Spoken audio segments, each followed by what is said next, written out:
So our economy and standard of living also is going to be affecting by all of this, for better or for worse. It depends on us. Today, companies approach the decision to locate production for global perspective because their markets are global. Yeah, the company have to take the risk.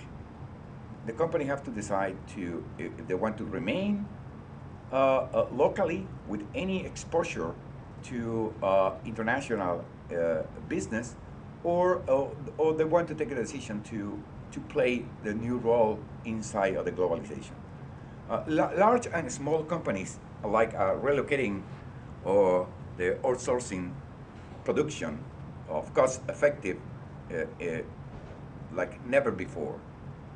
It's sometimes companies start to, not sometimes now, companies start to understand that look at it outsource, do outsourcing in outside of the United States is much economic, and at the end, the cost effective, the cost benefit, we can move that to the customer. So it's just strategic things that we are doing at this moment. The job creation, for example, in local countries increase, and of course, and when that increase, that also increase the income of the local people. Means in other behind this is change the social development of the region. So we are changing the social development of the region that we are working with. When we provide, for example, when we set up companies in different territories that we call, it doesn't matter that it's Europe or Asia or Latin America, we also promote the social development of those countries. The production of goods and services now is international or global. Whatever you're doing now, you have to look that it's like that. When now when you get a pen, when you get a whatever, probably that piece of pen or computer or dress is made in 5 different countries and put together here in the United States or in another country, and then go to the store and you got it. But you don't know that you have some fabric that coming from India, some little pin that coming from Pakistan, another one that coming from Peru, and that's it. So you dress your food sometime is global. So global trade, global agreement is one thing that we have to be on top, and because it is important, because it is necessary, and because it's the way that the move, if the world today is moving. Um, so let me tell you something. So forget that the saying the world is getting smaller. It has gotten smaller. Today, we can get everything just second to communicate from one point to another at the astronomical distance. You can, the email, the internet, the video conference, everything. We just reach the space. All of these are not only need to be analyzed just from the point of view economic or commercial or or social, but also as a cultural things. For example, when we just raised the moon, and that's created new culture to us.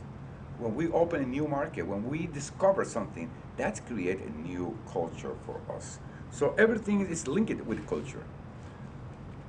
We are all different, and as a result of that, we're doing business across the border, whatever political, religion, cultural, or linguistic. If we do that, for sure that we need something, a cultural sensitivity. If we don't have a cultural sensitivity to understand which what kind of culture are behind those people who are sitting in the table to discuss with us business, we are out of the business because we need to have that characteristic, cultural sensitivity. So keep in mind that word because it's a strong word that allow you to understand the whole point of intercultural communication. Uh, and cultural sensitivity is means also the empathy, the flexibility, the creativity to understand and be informed about the other culture, and also how you open to other culture in order that your associate understand you all about all of your culture. Mean we are in a cultural diversity world that we need to connect to our international business. So if we are in that situation, we need to understand something that happened in terms of businesses. For example, this is a homework that I would like to give you. Thinking in this, for example, understand why do women earn 73 to 80 cents for every dollar that men earn. Why? Just keep in mind. I'm not going to give the answer at this moment. Just keep in mind, and we're going to discuss later on in this class, why the U.S. business are looking for new foreign markets. Why some business in the United States are looking to expand to Latin America or to some kind of region in Europe. Why we do business more with China. Why religion is so important in the Middle East population, and they have considered the religion as part to any kind of transaction, anything that you want to do in the Middle East is target to religion too. Why the IBM or Coca-Cola or any of those big monster company, Microsoft, invest millions of dollars in cultural training to their people. Oh, they're looking for something new. They're looking for open minds and understanding culture. Why 90% of the top corporate manager in the United States still white males? Why we have that war in genders? Why we have less women empowered than men? You know, all of this situation you have to put it in perspective into the cultural things. So when was the last time that you honestly trace some people in a correct manner and you understand it and you have a time to talk only, not to rush? This is a cultural thing. So there are so many things that goes inside of the terms of cultural diversity, cultural encounter, cultural sensitivity. And business, international business, is a very important part of that. So, global transformation and global business is not an option. It's a necessity. It's a necessity. It's here. It's here. There are two very important mega trends that run parallel or run inside of this global transformation. One is the globalization of markets, and the second one is the technology advances. You know, as you know now, we are in the culture of the email culture. We are in the culture of the e-business.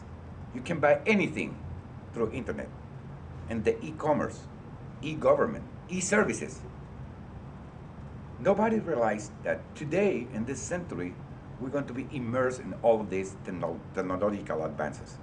So the bottom line here is that learning how to deal effectively with more heterogeneous population or workforce is imperative.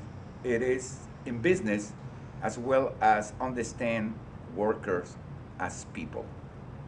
We need to start to understand the people not as a deal, as a contract. We need to understand the people that they bring inside of them a culture. Can be a national, regional, or international culture. And the culture is not thinking that I'm not thinking that the culture is abroad, it's international. No, we have thousands of different cultures inside here in the United States. Only compare south and north, east and west. Here in Louisiana, for example, compare north, south of Louisiana to east or west of Louisiana. We have 4 different cultures. People from New Orleans are different from the north. You know, even are different from Baton Rouge or any other thing. People from California are different from New York, or from Texas are different from Chicago. So here in our own backyard, we have tons of different cultures. That's you can believe how astronomical move that number when we talk about cultures around the world. It is incredible, but we need to be prepared for that. You have to be prepared for that. You have to understand that the culture is